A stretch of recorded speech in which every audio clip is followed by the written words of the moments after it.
Bienvenue dans le débat sur France 24 consacré à la répartition des richesses alors que les grandes entreprises du CAC 40 ont annoncé de substantiels bénéfices pour l'année 2021.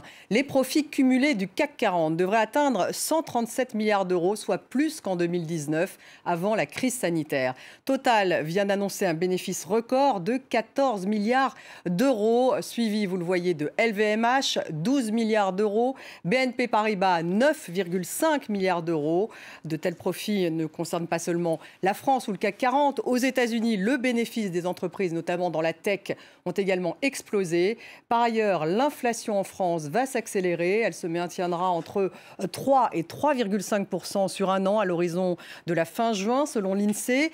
Du coup, le pouvoir d'achat devient l'une des préoccupations majeures des Français en pleine campagne présidentielle. Alors comment expliquer d'abord de tels profits après 2 ans de pandémie? La rémunération des actionnaires se fait-elle au détriment des salariés? Comment mieux répartir la richesse? On en débat avec mes invités. J'ai le plaisir d'avoir à mes côtés Daniel Labaronne. Bonsoir. Bonsoir. Vous êtes député La République En Marche d'Indre-et-Loire, vice-président de la Commission des Finances. Bienvenue dans le débat. En face de vous, Benjamin Corria. Bonsoir. Bonsoir. Économiste, membre des économistes atterrés. Votre dernier livre, Benjamin Corria, Le bien commun, le climat et le marché. Réponse à Jean Tirole, c'est au lien qui libère. Nous avons également avec nous par Skype de Miami, Denis Jacquet. Bonsoir Denis Jacquet, entrepreneur, fondateur du mouvement Day One, auteur de Covid, le début de la peur, la fin d'une démocratie, aux éditions Erol. Bienvenue également. Bonjour. Avec nous également Erwan Tison, économiste, directeur de l'Institut Sapiens. Bonsoir. Bonsoir et bienvenue à vous également. Je voudrais démarrer avec vous, Benjamin Corria. Comment expliquer de tels profits après 2 ans de pandémie? Est-ce que c'est vraiment le rebond d'une activité en fait, qui est même un peu surpris tout le monde? Oui, le niveau de reprise surprend tout le monde, hein, il n'y a pas nombre d'un doute. Alors, comment l'expliquer? Il y a plusieurs éléments.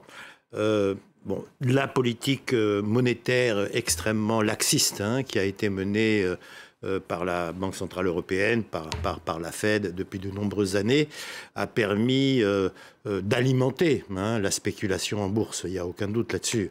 Et donc ça a été un élément qui est pas négligeable. Ensuite, pour le cas plus particulier de la France, le quoi qu'il en coûte a incontestablement joué un rôle très important, au-delà du simple rôle amortisseur, qui était absolument indispensable. On voit bien qu'une grande partie est passée dans les profits. Donc, moi, je vais être tout à fait clair. Le quoi qu'il en coûte, il fallait le faire, donc j'ai pas de souci là-dessus. Mais après coup, quand on voit les effets très inégaux et comment ça vient alimenter les profits et les surprofits des grands groupes, il y a des rectifications à faire, mais c'est l'objet du débat. C'est l'objet du débat. Daniel Labaronne, est-ce que c'est justement grâce à ces aides publiques que le CAC 40 ait pu connaître de si grands profits, en tout cas? En tous les cas, moi j'observe déjà que les entreprises du CAC 40, elles réalisent 60% de leurs profits dans le reste du monde. Elles emploient un tiers seulement de leurs salariés en France et elles réalisent un tiers de leur chiffre d'affaires uniquement en France. Donc il faut relativiser les choses. Ça ne peut pas être le quoi qu'il en coûte qui est profité à ces grandes entreprises. Pourtant défendu par Emmanuel Macron, le quoi qu'il en coûte. Mais pas par Emmanuel Macron, également par Bruno Le Maire et par les députés de la majorité. Ça a participé, disons. Rappelons quand même que 98% de nos entreprises sont des TPE et des PME. Et que si on regarde le nombre de ces aides publiques. Absolument. Ouais. Et grâce. Ce n'est pas le cas de Total, d'après ce que j'ai lu, qui en fait aurait refusé les aides publiques. Oui, mais parce que Total a bénéficié de l'augmentation très importante du prix de l'énergie sans rien faire, oui. Denis Jacquet, aux États-Unis aussi, il y a des profits records, une reprise très forte des grandes entreprises américaines qui ont fait... les bénéfices ont progressé là-bas de 4,5%, d'ailleurs, d'après ce que j'ai vu. Donc, bénéfices records là-bas aussi. Oui, c'est clair. Alors, en fait, ce que j'entendais de monsieur le député est vrai et faux. C'est-à-dire qu'il résume en moyenne. Il y a une très large partie du CAC 40 qui ont, au contraire, presque près de 2/3 de leurs employés, de leurs profits et de leurs chiffres d'affaires qui sont encore en France. Donc, si en moyenne, c'est vrai, particulièrement, c'est faux. Mais de l'autre côté, une entreprise, c'est relativement simple. Ça rentre de l'argent d'un côté, ça en sort de l'autre. Pendant le Covid, particulièrement dans les pays qui, à mon avis, ont une réaction assez hystérique à la crise, comme comme la France, l'Italie ou certains autres pays, on a eu effectivement des mesures, on a dit mais c'est des mesures fantastiques, puisqu'il fallait, comme le disait Benjamin tout de suite, il fallait faire le quoi qu'il en coûte. Il fallait le faire 3 ou 4 mois. Et quand on l'a maintenu au-delà, en dehors de tout principe de réalité, on aurait dû effectivement très vite arrêter tout ça, reprendre une vie à peu près normale, avoir une gestion de la crise sanitaire qui soit plus proche de ce qu'on a pu connaître en Suède, ici en Floride, au Texas, et dans pratiquement la majorité d'ailleurs des pays du monde. Et si finalement on n'aurait pas eu besoin d'aller voir le garagiste pour qu'il refasse la voiture, il suffisait qu'il ne la casse pas en premier lieu. Donc ici, ça s'est pas bien passé aussi parce que Trump a injecté lui aussi, et Biden ensuite, des plans monstrueux qui ont permis effectivement d'injecter beaucoup d'argent dans l'économie, racheter beaucoup de dettes, racheter beaucoup d'obligations, les bons du trésor, etc., a aidé beaucoup les particuliers aussi, puisque c'est pour la première fois, je pense, dans l'histoire des États-Unis, des subventions ont été versées aux particuliers semaine par semaine jusqu'à $2000, ce qui était jamais vu aux États-Unis. Donc l'épargne a été extrêmement en hausse, et d'ailleurs on le retrouve sous forme d'inflation aujourd'hui.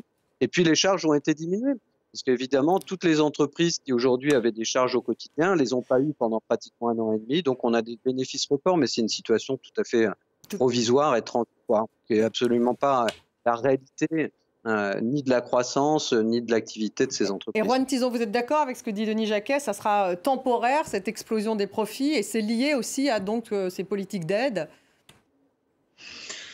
Oui et non, il y a un effet rebond, c'est certain, hein. On le voit, l'économie française affiche une résilience qui est assez intéressante. Je pense que d'ailleurs cette résilience-là, ce rebond a été permis en grande partie grâce au programme justement du quoi qu'il en coûte, notamment grâce au chômage partiel. On le voit dans la plupart des pays qui ont eu un rebond économique beaucoup plus fort, ont des pays qui, d'une part, sont ceux qui ont le plus plongé, mais sont aussi ceux qui ont permis justement de sauvegarder les compétences et de garder l'emploi pour permettre d'avoir les personnes à disposition à un moment de la reprise. Après, il y a aussi quelque chose de conjoncturel. Vous savez, le CAC 40 n'est pas on va dire en croissance que depuis quelques mois. Ça fait qu'on est quand même sur une dynamique depuis quelques années parce que tout simplement, on a des champions français qui sont excellents sur leur domaine d'activité. Je pense au domaine du luxe notamment, à les entreprises qu'on appelle l'école, qui sont parmi les meilleurs au monde dans leur secteur et donc du coup qui ont une ingénierie et une technicité qui font qu'en fait elles réalisent des profits pour tout simplement parce que leur activité fonctionne de manière phénoménale. Donc c'est pour ça aussi qu'il faut peut-être de temps en temps se dire que il y a des réussites qui ne sont pas uniquement conjoncturelles, mais bien se féliciter qu'on ait des réussites françaises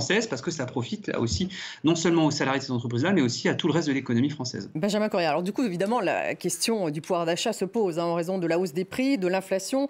Ça va dépendre évidemment de la durée de cette inflation. Est-ce que les entreprises, finalement, font le choix des actionnaires au détriment des salariés ? Depuis plusieurs années, je pense que c'est à peu près incontestable. Hein. Je veux dire, là, du point de vue de la distribution des dividendes, on est entre 60 et 80% des profits qui sont rendus aux actionnaires. C'est des chiffres absolument records. Bon, donc là, il y a un vrai problème. Il y a une chose que je voudrais rajouter par rapport à la croissance qu'on vient de traverser. Paradoxalement, la croissance est due à la faiblesse française. Ça veut dire que c'est parce qu'on n'a pas d'industrie, c'est parce qu'on n'a plus d'industrie, et donc on va revenir très directement sur la question des pouvoirs d'achat, et que notre croissance se fait essentiellement sur les services, qu'on a pu avoir un tel rebond. L'Allemagne, qui est un pays industrialisé, lui, il n'a pas pu, parce que l'arrêt de la croissance mondiale pendant la période du Covid a fait que, ils sont tombés, même au moment du rebond, à une croissance relativement faible. Bon, donc on a un vrai problème. Alors par rapport à ce qui a été dit, moi je veux bien qu'on ait des grands champions nationaux, mais que ces grands champions nationaux soient, comme ça a été dit, internationalisés aux 2/3, que les chaînes de valeur soient construites de telle manière que, pour l'essentiel, ça ne se fait pas en France, que l'emploi ne se fait pas en France. C'est pour ça que je disais que notre rebond, il est lié à l'absence d'industrie. Hein. Donc je veux dire, il n'y a pas que des avantages à avoir des entreprises comme celles qu'on a, internationalisées, dont l'essentiel de l'activité se fait à l'extérieur et dont la lucrativité est construite sur des chaînes de valeur dans lesquelles la France ne joue qu'un petit rôle. Et ce partage de la valeur, justement, au sein de l'entreprise, en faveur des actionnaires, vous dites, plutôt que des salariés. Mais ça, c'est tout à fait incontestable. Je veux dire, la part qui a été rendue aux actionnaires, c'est pas purement français d'ailleurs, hein. C'est un phénomène mondial et très inquiétante. Daniel Baron. 50% à peu près, en tout cas, de cette valeur va dans la poche des actionnaires. Davantage suivant les échos, hein. bien davantage suivant les Échos. Si on parle de la situation française, il faut en revenir, par exemple, au chiffre de la comptabilité nationale. Bon, vous savez qu'on crée de la richesse, de la valeur ajoutée, et on s'intéresse à la répartition de cette valeur ajoutée entre la rémunération des salariés, la rémunération du facteur le travail, salaire, et la rémunération du facteur capital. Et puis, il y a un indicateur qui est important, c'est ce qu'on appelle l'excédent brut d'exploitation. Bon, eh bien, quand on regarde cet indicateur, qui est un indicateur de profit au sens large, eh bien, quelle est la part des profits dans la création de richesse ? Eh bien, cette part est relativement stable depuis une vingtaine d'années. Oui. C'est-à-dire, parce que la rupture a eu lieu avant.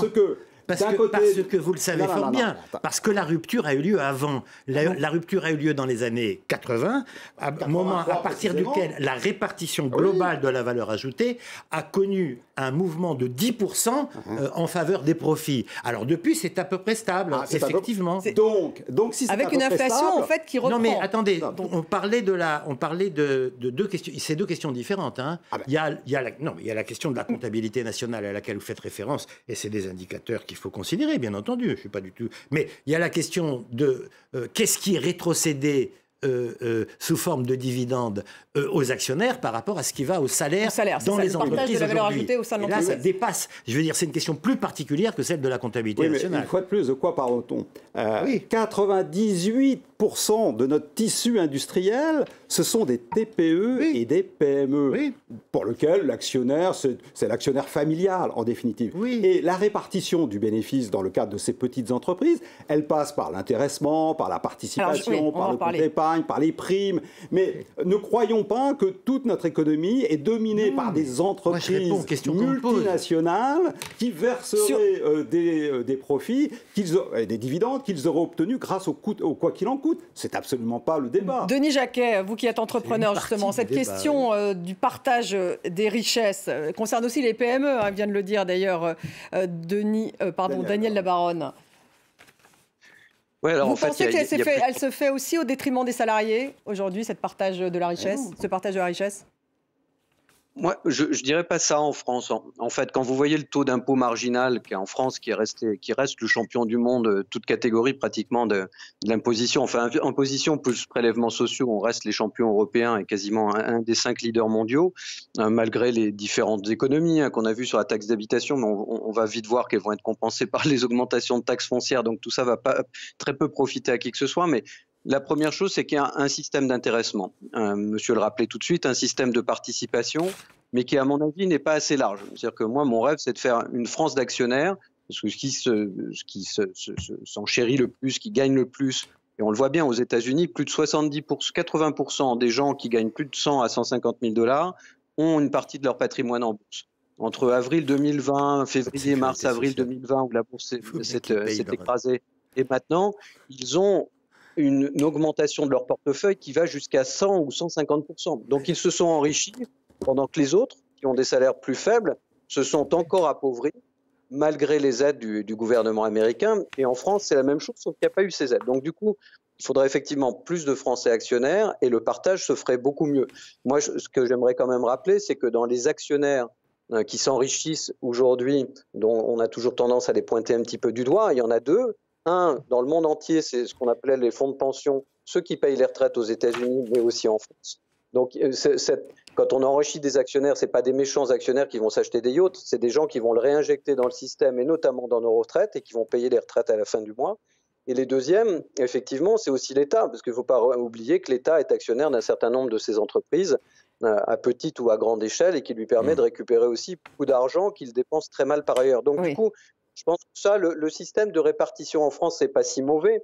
On a un taux marginal d'imposition qui est hallucinant. Le problème, c'est que la répartition qu'en fait l'État et l'utilisation qu'en fait l'État aujourd'hui, sur ces 30 dernières années, est juste une catastrophe. Donc, ce n'est pas ces entreprises qui sont responsables. C'est des États défaillants. On espérait tous que ça changerait avec Macron. Ce n'a pas été le cas. Et donc, c'est toujours aussi mal géré aujourd'hui. Et c'est là où la répartition se fait mal. Denis Jacquet, je vais vous interrompre parce que c'est un tout petit peu long. Je vais faire réagir justement Benjamin Correa et ensuite Daniel Labaronne, ce que vous venez de dire, et puis ensuite Erwan Tison. Je sens que vous vouliez réagir. Oui, bien sûr, je voulais réagir parce que nous donner la croissance des actions des salariés américains, Les pauvres, ils sont bien obligés. Hein. Il n'y a pas de retraite. Le seul moyen de faire de la retraite, c'est de mettre une partie de leur salaire en actions. Et le jour où ces actions vont baisser, par exemple le jour où ils vont partir à la retraite, on ne sait pas ce qu'ils vont trouver. Donc je veux dire, il ne faut pas comparer ce qui est incomparable. Heureusement, nous avons un système de protection sociale socialisé et ça nous évite de devoir dépendre du cours des actions. Ça, c'est un premier point de ce que je voulais dire. La deuxième chose que je voudrais dire quand même, c'est que or, le CAC 40, parce qu'il n'y a pas que le CAC 40 dans la vie, il faut rappeler quand même que le taux de marge des entreprises françaises aujourd'hui est de 34%, qu'il atteint un sommet historique. Non. Et que c'est pas pour rien. Eh ben oui, bien sûr. C'est pas pour rien, c'est-à-dire c'est pas pour rien. C'est-à-dire qu'il y a eu une baisse de l'impôt sur le revenu, qu'il y a eu le CUCE, qu'il y a eu les impôts de production, et que donc il y a une politique de l'offre, entre guillemets, en faveur des entreprises systématique, ce qui fait qu'on en vient à notre sujet. Aujourd'hui, il y a un problème avec la reprise de l'inflation, du pouvoir d'achat, parce que la politique qui a été faite a été très inégale. Erwan Tison, vous voulez peut-être dire un mot là-dessus ? Oui, juste un chiffre, enfin deux chiffres, avec tout le respect que j'ai pour Benjamin, il n'y a aucune distorsion dans la valeur ajoutée par rapport justement aux salariés ou contre les salariés. Juste en 1949, c'est pas hier, en 1949, ça représentait... En 1949, ça représentait 50%, on est à 57% aujourd'hui. Ça a été parfaitement plat depuis plus de 70 ans, donc il n'y a eu, c'est les chiffres de l'INSEE, il n'y a eu aucune distorsion du capital en faveur justement des actionnaires par rapport aux salariés. Il y en a eu une seule, c'était entre 1982 et 1991, seule date correspondant justement à un gouvernement socialiste. C'est le seul moment où la part des rémunérations des salariés dans la valeur ajoutée a diminué. Ça a été inversé. Oui, de 10% et on en est là. Non, mais c'est revenu, on est revenu au-delà de là où on était avant, depuis 1957. On est à 57% aujourd'hui. Donc, il n'y a aucune distorsion aujourd'hui en faveur justement du capital. Il faut bien savoir aussi que lorsqu'une entreprise verse un dividende à des actionnaires, ce n'est pas du tout du coup contre les salariés. Il n'y a pas une diminution des salaires derrière. Il faut savoir aussi que quand une entreprise verse un dividende, le dividende... Oui, mais il n'y a pas forcément d'augmentation non plus, en fait. C'est ce que voudrait, j'imagine, au point que Total se croit obligé de distribuer 100 € du haut de sa tour aux pauvres qui sont en bas. La dynamique d'augmentation des salaires dépend d'autre chose. Et bien entendu, de toute façon, une entreprise, surtout dans le contexte actuel, lorsqu'elle réalise d'énormes bénéfices, ou en tout cas une forte augmentation de sa valeur ajoutée, elle a tout intérêt à augmenter ses salaires. D'ailleurs, c'est pour ça qu'on voit d'ailleurs que depuis le 1er janvier, on a des augmentations de salaire. Justement, on va y revenir sur ces augmentations de salaire. D'abord, on va se rendre compte que les salariés sont peut-être pas totalement satisfaits. On peut se poser la question. En tout cas, aux États-Unis, ils démissionnent en nombre. On appelle ça la grande démission, de Big Quit en anglais. 38 millions d'Américains qui ont quitté leur entreprise en 2021. Il y a pénurie de main-d'œuvre. Regardez un extrait de ce reportage de nos correspondants Mathieu Mabin et Fanny Allard et on en reparle ensuite. Joe Biden n'avait pas vu venir cette crise. Mobilisé par la pandémie et l'urgence d'injecter des sommes considérables dans l'économie par le biais de plans de relance records, le refus massif des travailleurs américains de reprendre leur activité a pris l'administration de court. En tête des secteurs touchés, la restauration. Quand les employés de la restauration ont commencé à percevoir des indemnités de chômage supérieures ou égales à leur salaire, ils ont soudain découvert leur valeur réelle sur le marché et enfin pu réaliser ce qu'ils n'étaient plus prêts à faire dans ce secteur. En 2021, 7% des cuisiniers, serveurs ou barmen ont tout simplement refusé de retourner au travail. Daniela Baronne, ça arrive en France, ça ?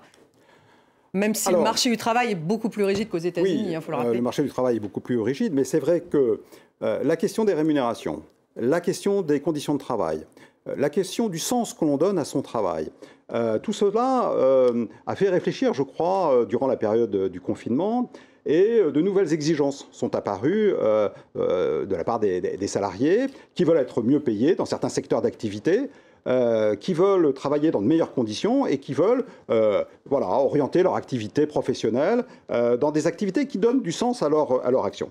C'est la raison pour laquelle, moi, je pense que les secteurs qui sont en tension, on pense café, hôtel, restaurant, bon, le seul moyen pour régler le problème de la pénurie de main-d'œuvre, c'est d'augmenter les rémunérations. C'est d'ailleurs ce qui a été fait dans le cadre d'un accord passé dans la branche professionnelle, plus 16% d'augmentation. Donc, on voit bien que le marché, de toute manière, va conduire à la fois à des augmentations de rémunération dans les secteurs en tension, va conduire les managers à adapter peut-être les horaires, les conditions de travail, en tenant compte davantage des attentes et des aspirations des salariés. Et puis, j'observe que nous avons 3500 micro-entrepreneurs qui s'inscrivent tous les jours en ce moment en France.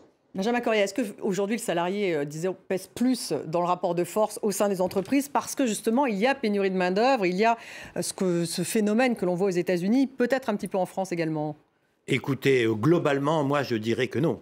Si les salariés étaient capables de peser, ils auraient, par exemple, empêché la loi d'indemnisation du chômage qui a été introduite et qui est une loi invraisemblable du point de vue de l'abaissement des droits des salariés. Alors, c'est bien de se plaindre de la condition ou de compatir à la condition des salariés, mais je veux dire, on ne commence pas par faire une loi sur le chômage qui va pénaliser d'énormes quantités de salariés. Donc ça, c'est un premier point. Sur la hausse des salaires. Le deuxième point, c'est que dans certains secteurs, incontestablement, c'est en train de bouger. C'est en train de bouger dans l'hôtellerie-restauration, comme vous l'avez signalé. Parce qu'effectivement, les jeunes, il faut attirer les jeunes aujourd'hui. Absolument. Mais il y a un secteur où ça ne bouge pas et qui m'inquiète beaucoup, par exemple, c'est tout ce qui est la logistique, c'est-à-dire tout ce qui est les travailleurs ubérisés et qui sont en multiplication absolument énorme. Et pour le moment, on ne voit pas beaucoup de changements là. Il y a un autre secteur qui m'inquiète beaucoup. Et cette fois, c'est Mais je suis d'accord avec vous sur un point, c'est plus des questions c'est des questions qu'il faut préciser, qu'il faut localiser. Bon. Par secteur Oui, alors le secteur de la santé. Dans lequel on n'arrive plus à pourvoir les postes. On est à un point absolument catastrophique. Donc il faut augmenter les salaires. Mais bien sûr, il faut augmenter les salaires, il faut revoir les conditions. Alors peut-être insuffisamment. Vous voyez bien que c'est pas fait. Ils continuent à manifester toutes les semaines, en tout cas, chaque fois qu'ils peuvent. Non, ça veut dire que les promesses du Ségur sont très très en dessous, à la fois de ce qui était espéré et de ce qui est nécessaire. Il y a eu des augmentations de rémunération salariale, vous ne pouvez pas les contester. Non, mais je ne les conteste pas, mais la question c'est est-ce que c'est suffisant en termes de rattrapage, en termes d'aspiration et en termes de consolidation d'un secteur absolument crucial pour votre vie, la mienne et celle de tous les Français. Celui de la santé. C'est ça la question. Denis Jacquet, Benjamin Corrier parlait justement de l'ubérisation. Vous connaissez bien ce secteur. Est-ce qu'il va y avoir aussi des augmentations de salaire ou des changements de statut auprès justement de tous de tous ceux qui travaillent en fait dans ce secteur précaire, on peut dire? En fait, alors, je vais essayer d'être court. C'est vrai, quand on est à distance, je m'en excuse par contre. On se laisse emballer. J'arrête de m'emballer. Donc, la première, pour rebondir sur ce que disait avec respect à nouveau et amitié Benjamin, c'est que moi, je pense que le droit français condamne à la pauvreté. Au contraire, je vais prendre juste un exemple très rapidement sur cette socialisation.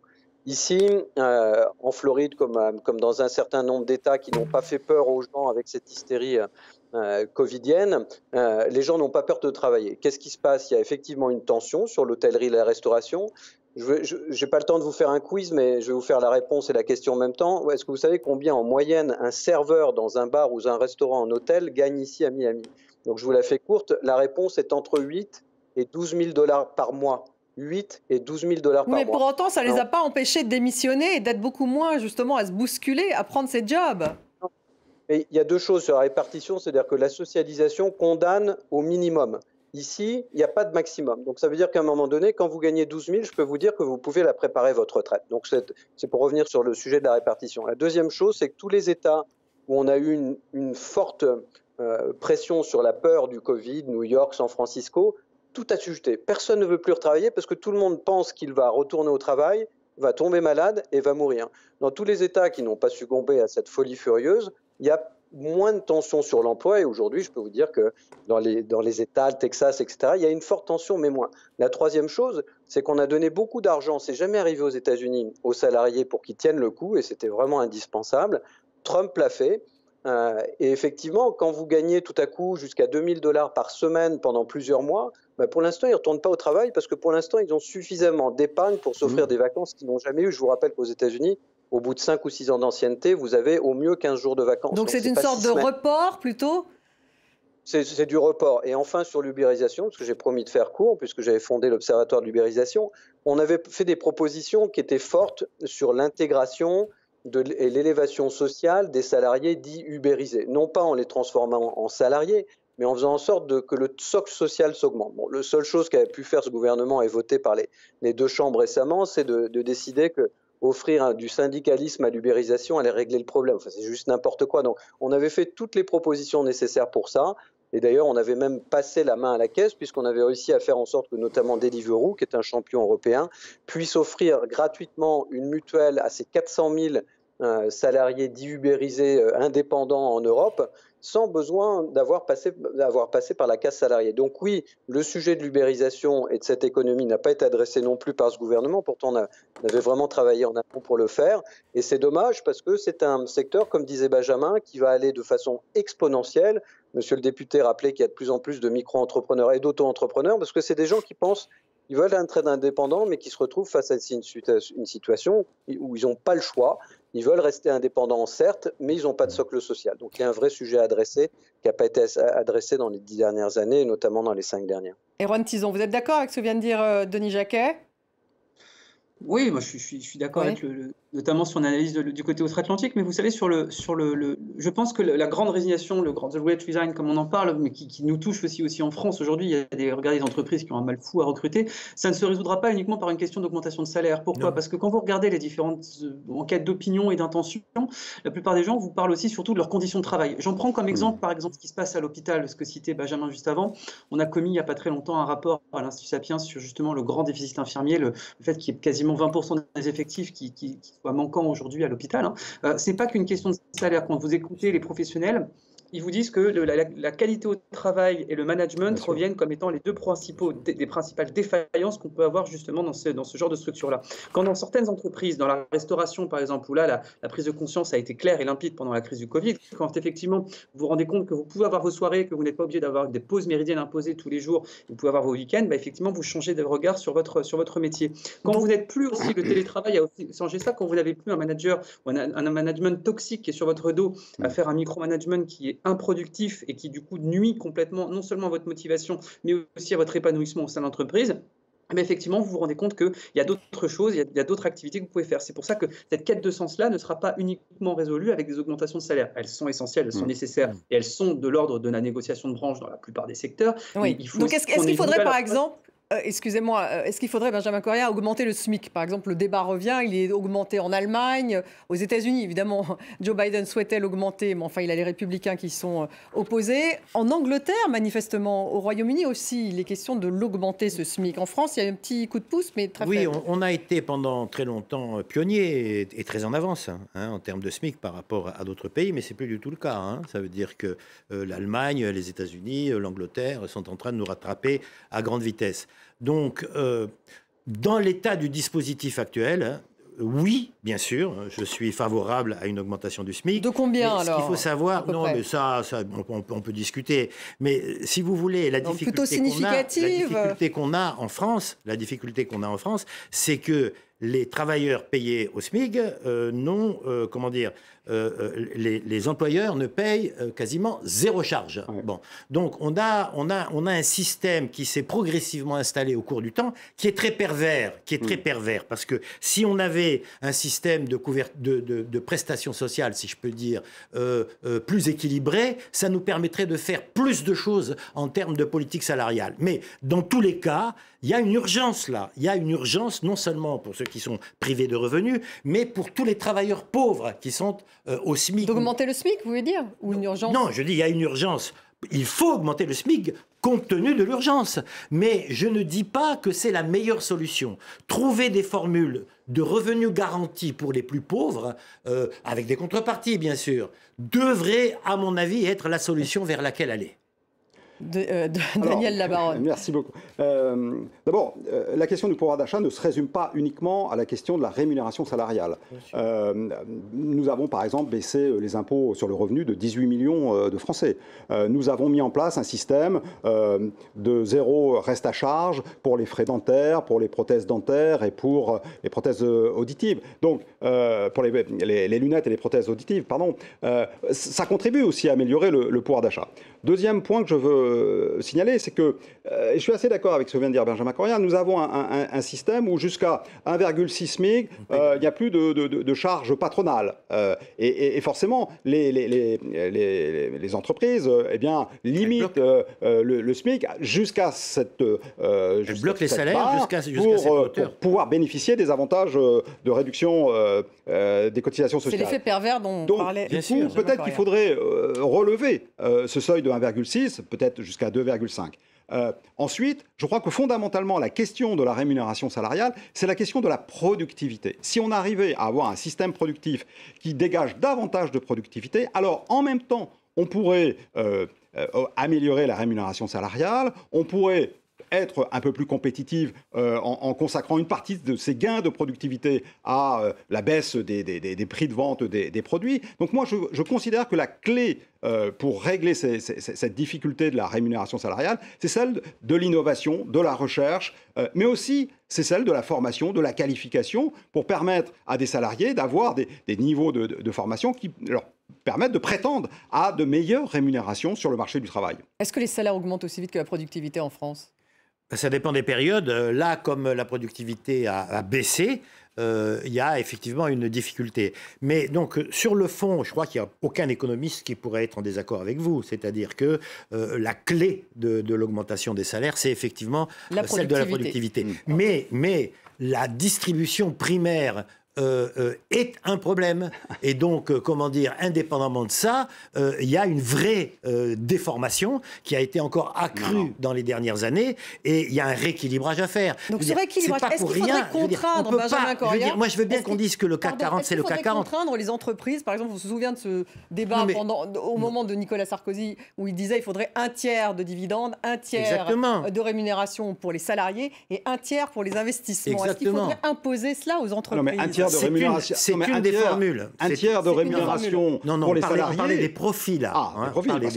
On parlait des profits. Au lieu de distribuer 60 à 80% en dividendes, on peut envisager autrement. Un tiers. Mais en tout cas, ce que je voudrais dire, parce que l'émission s'achève, mais il faut arrêter de fétichiser les choses. Des prélèvements sur des profits exceptionnels d'entreprises qui ont bénéficié de la crise pendant que toute la France a subi la crise, c'est une chose parfaitement légitime et qui a été exécuté de nombreuses fois. Je rappellerai seulement... Prélèvement sur les bénéfices que vous voulez augmenter. Mais bien sûr, mais un prélèvement sur des bénéfices extraordinaires qui ont été réalisés. Je voudrais juste rappeler, parce que pour ne pas aller chercher Mathusalem, que le gouvernement Jospin, pour lequel on a les sympathies ou les antipathies qu'on veut, c'est pas du tout la question. Il a commencé par prélever de l'argent sur, d'ailleurs, les compagnies pétrolières pour commencer son quinquennat. Donc je veux dire, aujourd'hui, une fois qu'on a vérifié que le quoi qu'il en coûte se traduit par des distorsions aussi grandes, il n'y a absolument aucun problème à faire des prélèvements.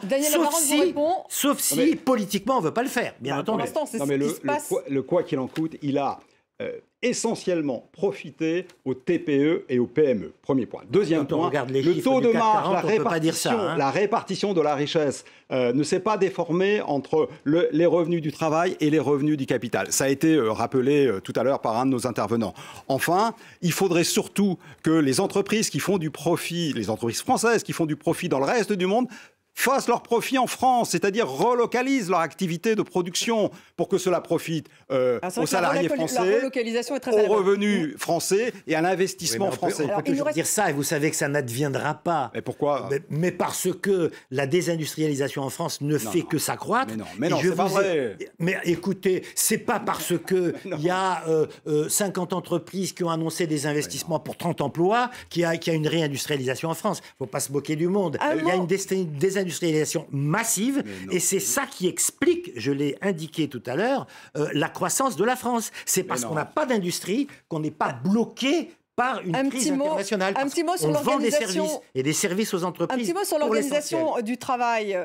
Avec Erwan Tison, qui est moins intervenu. Erwan Tison, il y a cette tentative de Total, du groupe Total, de mettre en place la semaine de 4 jours pour attirer les jeunes. Donc c'est 4 jours de travail payés 5. Est-ce que c'est une bonne idée? Est-ce que ça prouve que même Total a du mal à embaucher?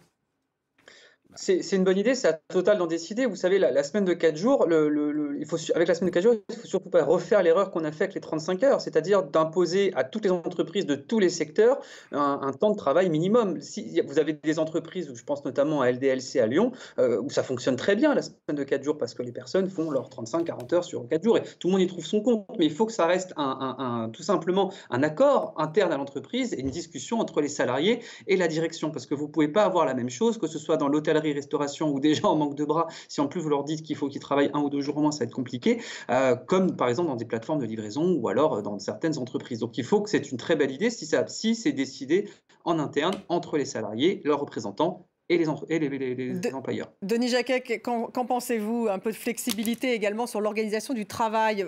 Ils le font peut-être en Allemagne plus que nous d'ailleurs. Pourquoi en France d'ailleurs c'est si compliqué? Ça paraît plutôt être une bonne idée.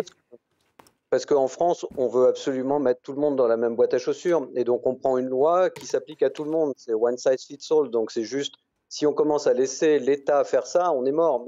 Au contraire, aujourd'hui, c'est un peu plus de libéralisation qu'il nous faudrait. Ça ne marche pas. Le droit du travail, depuis 30 ans, condamne les gens, 1, à la pauvreté et 2, au non-emploi. Ça protège ceux qui sont dedans, ça empêche ceux qui sont à l'extérieur de rentrer. On le sait depuis 30 ans. On est le pays qui garde le plus fort taux de chômage depuis 30 ans. Donc, à un moment donné, il faut comprendre comment ça se passe. La deuxième chose, c'est que si on veut sur les notions de... Mais je suis en France à moitié du temps, monsieur. Mais oui, non, mais parce qu'on a beaucoup quand même réformé le marché du travail depuis que nous sommes en responsabilité. Nous avons également réformé la fiscalité du capital. Nous avons beaucoup œuvré pour l'innovation, la recherche, le développement. Nous avons développé l'apprentissage des jeunes. Nous avions 300 000 apprentis. Nous en sommes à 750 000. Donc, je veux dire, nous avons quand même progressé sur un certain nombre de plans pour faire en sorte que notre économie soit à la fois plus attractive, plus compétitive et plus productive. Monsieur le député, j'aimerais bien, je sais que La République En Marche n'aime pas partager la parole, mais à un moment donné, je suis un peu loin, donc j'aimerais en profiter. Terminé, mais il vous répondait. Denis Jacquet, allez-y. La chimère de la reproduction en France et de la relocalisation, c'est une chimère totale. Je veux dire, la production aujourd'hui, quand elle se relocalise, elle est totalement automatisée. Donc, elle produit extrêmement peu d'emplois. Regardez Amazon, quand vous comparez une boîte traditionnelle, un Walmart et un Amazon, le taux d'emploi, il est de 40 fois inférieur. Donc, ce n'est pas ça qui crée de l'emploi. Et puis, quand on attend, monsieur le député, je veux bien tout ce que vous voulez, vous avez commencé à réformer pendant 1 an et demi, après tout s'est stoppé. Mais non, à la fin, ce que je retiens, c'est que le président Macron s'aperçoit en fin de quinquennat, 6 mois avant les élections, qu'il faut un plan sur le numérique que nous, on réclame et qu'on lui avait vendu déjà il y a 5 ou 6 ans quand il était à l'Élysée et qu'il n'a jamais fait. Et ce plan du numérique, monsieur le député, vous voulez nous le rappeler, 30 milliards sur 5 ans, 6 milliards par an, c'est moins que ce que consacre la 10e ville chinoise juste sur le sujet de l'intelligence artificielle. On va revenir sur le partage. On va revenir sur le partage des revenus. Denis Jacquet, il nous reste. Je voudrais juste que chacun puisse conclure tout de même, justement sur ce partage de la valeur ajoutée. Qu'est-ce qu'il faudrait faire s'il y avait une réforme à faire, Benjamin Correa? Moi, je dirais qu'incontestablement, il faut aller vers une formule de revenu minimum garanti pour s'assurer qu'il n'y ait plus de pauvreté en France, qu'on cesse avec la situation dans laquelle un ménage sur 6 ne peut pas se chauffer pendant l'hiver. Donc, je veux dire, le dispositif pratique, est-ce que c'est des prestations en nature, est-ce que c'est des prestations monétaires? C'est à discuter, mais il faut aller vers des formules de revenu minimum garanti, que l'on soit actif ou que l'on soit chômeur. Daniel Labaronne. Moi, je suis intimement convaincu qu'il faut d'abord se préoccuper de la création de richesse dans notre économie pour ensuite envisager la distribution de la richesse. Et je considère qu'en mettant en place une politique d'offre, c'est-à-dire une politique qui se préoccupe aux conditions d'amélioration de l'efficacité productive de notre appareil de production, eh bien, nous avons là la clé de l'amélioration de la productivité de notre économie. Et quand nous aurons de la productivité, alors nous pourrons mieux répartir sans doute les dividendes de cette croissance. Erwan Tison. Si on pense que c'est dommageable effectivement que les dividendes ne profitent qu'à une poignée d'actionnaires, faisant en sorte que tout simplement d'augmenter le nombre d'actionnaires, en faisant en sorte que chaque salarié, chaque personne, chaque citoyen puisse devenir actionnaire de n'importe quelle entreprise, pas forcément la sienne, ça passe par 2 leviers. Premièrement, des mécanismes incitatifs à l'investissement dans l'économie productive, et deuxièmement, la mise en place d'une forme de retraite par capitalisation pour faire en sorte que le profit justement du capitalisme et de cette capitalisation-là puisse profiter à un maximum de personnes et que tout le monde puisse vivre d'autres revenus que de son seul revenu salarial. Tous capitalistes. Denis Jacquet, vous concluez? C'est ça. Je suis tout à fait d'accord avec ce que Erwan, souvent je suis d'accord avec Erwan, mais la chose, c'est ça, c'est-à-dire qu'en fait, ce que nous a proposé Macron, vous le multipliez par 4 et on a un truc raisonnable, c'est-à-dire si on met 100 milliards sur la table et qu'on s'associe au niveau de l'Europe pour avoir un avenir numérique avec des géants du numérique, oui, on va créer de la richesse, oui, on va créer de l'emploi chez nous, oui, on va créer des impôts, des taxes qui vont perfuser toute l'économie, mais pour l'instant, on l'attend toujours. Merci beaucoup, Denis Jacquet. Merci à vous, Erwan Tison. Merci, Daniel Labaronne, d'avoir été avec nous. Merci Benjamin Coria. Merci à vous tous de nous avoir suivis et restez avec nous sur France 24.